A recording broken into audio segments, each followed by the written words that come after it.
So that if he could see it today, he'd be shocked even more. Of course, I'm sure he's alive and well somewhere, so he's probably looking down, chuckling. But we are a triad now. The super secret agencies with the military and the industry. It's all like this. Mm-hmm. But anyhow, there are people who I think want this out. We've known for years that among the in crowd, whoever the hell they are, and no one really has ever been able to put our finger on it. We've been able to grab a couple of them from the old Magi group, the wise men they called themselves. The Magi, you've heard them referred to as the Majestic 12. Well, they're a lot more than 12 now. Anyhow, I'm getting away with sharing bits and pieces and tidbits which intrigue me because I think somebody wants some of this out. But the story I was going to share with you is that in the National Reconnaissance Office, about, I guess, 4 or 5 years now, they had for a number of years a series of satellites called the Keyhole System. You've heard of it? Yes. Keyhole. Oh, it was super secret and probably the very best satellite system in the world. Mm-hmm. Well, they probably made it even better now. They could supposedly read a postage stamp from space. Well, there were some intriguing questions being raised by a number of people about what was known as the Ararat anomaly. Are you familiar with the Ararat anomaly? Mount Ararat, Noah's Ark. Okay.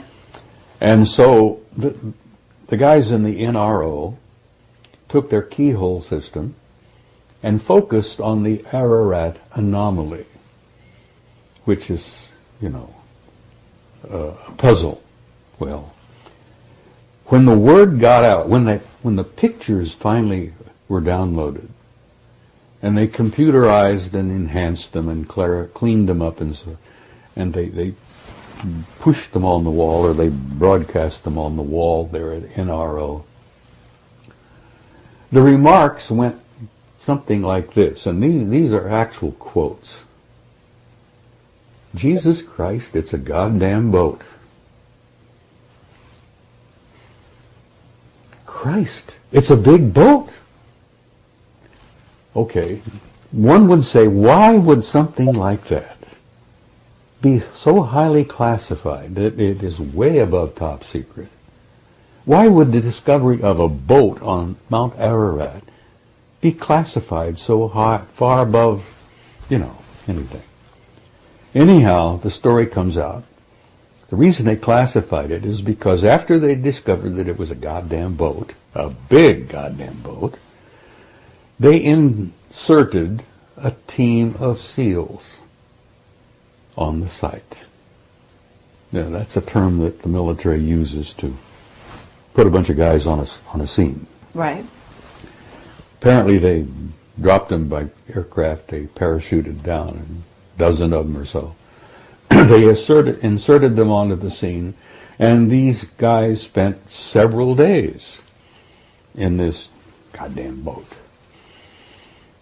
And then they extracted them by helicopters.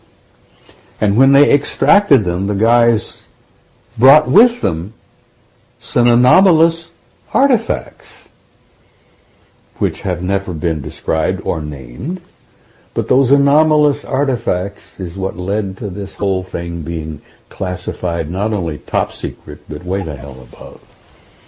And that's a little bit of information that's come out via the network of the old. So are you saying this is Noah's Ark? No one knows what it is. It was originally the Ararat anomaly. But then they discovered that it was a gigantic boat, apparently. But a boat built by humans. Well, it appears to be. Mm-hmm. It's essentially, from what they gathered, wood. Mm-hmm. But it's a work of genius, apparently. It was intricately put together, and it's really... And it survived all these years. Well, apparently. The question, how many years, When was the flood? The last rumor I had was 12,000 years ago. 10,500 BC. When are they saying? I mean, I'm sure you have a theory. Well, the religious implications of it, you see. You know, every ancient culture on the planet has a similar tradition about a flood. And I'm sure there were many Noahs, so to speak, wherever. But the idea that this particular thing is so theologically sensitive that some yo-yo back there at NRO decided to classify it. And then they sent the seals in, and the seals brought back artifacts. Well, there you are, you see. What could they have possibly found in this big wreck that is so sensitive? Question arises, I don't know the answer to that. Hopefully, if the old boy still stays alive a few years, we might find out. I find that interesting, and I share it with people because it gives you an insight into that bunch of nitwits back there that classify everything. Bill, go ahead with your question about Mount Ararat, and then we're going to move on from there. I think it was Charles Berlitz who wrote a book, now this is purely from memory, which was called The Great Ship of Noah. And he published a bunch of photographs. These photographs are on the internet, of something that looks like a ship on Ararat. And there are two versions of this from what I've heard. One is fairly low down, and which is an enormous thing that looks like a whole lot of ship's timbers. And there are persistent reports of another object that's much higher up, way above the snow line, quite close to the summit. And I wonder if you could say which of these, if either, has been picked up by the keyhole satellites and analysed. And when the seals were inserted, did they carbon date the wood? Oh, I'm sure they must have, but I haven't got any information on that. My guess is, Bill, that the seals were inserted on the one on toward the top, up above the snow line. That's the indication that I got, that that was the one that they went in, they landed, they dropped, they parachuted in. Spent a number of days up there, apparently. But what they brought back in the terms of anomalous artifacts is the thing that intrigued me. Why would they classify it so far above top secret? But that bunch of nitwits back there, and I've known some of them over the years. I've worked with some of them. And I think they are a bunch of damn nitwits. You know, there's no damn reason why they've classified so much. Mm-hmm. What year was this when the seals were sent in? About 5 years ago, from what I can gather. Really? Yeah.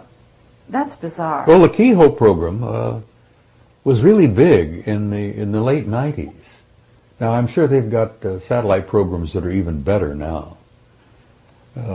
We've got civilian programs that are so damn good that the Department of Defense will often go to the civilian contractors and buy photographs taken by civilian satellites that are outstanding. So it leads you to suspect maybe how much better could be some of our DoD satellites. Right. You know, they have classified Lake Vostok. They took it away from JPL, who was monitoring it, and, you know, with satellites and all. You're familiar with Lake Vostok in Antarctica? No. Oh, no. Oh, God, that's a sensitive story in itself. Under the ice in Antarctica, there is a freshwater lake deep, deep down under the ice. That's 100 miles long, about 50 miles wide. Fresh water. The temperature in the damn lake is about 65 degrees, which is pleasant swimming, you might say. But at the end of Lake Vostok is what's known as a gigantic mass con, a mass concentration of metal, very similar to the mass cons they discovered on the moon. Gigantic circular-shaped metallic objects deep under the ice at the end of Lake Vostok. Highly classified. JPL had it. National Security Agency took it away from JPL. It's one of the most sensitive things in the world now as to what is the anomaly at the end of the lake, the mass concentration that is so easily picked up by satellites. another top secret, you know? Mm-hmm.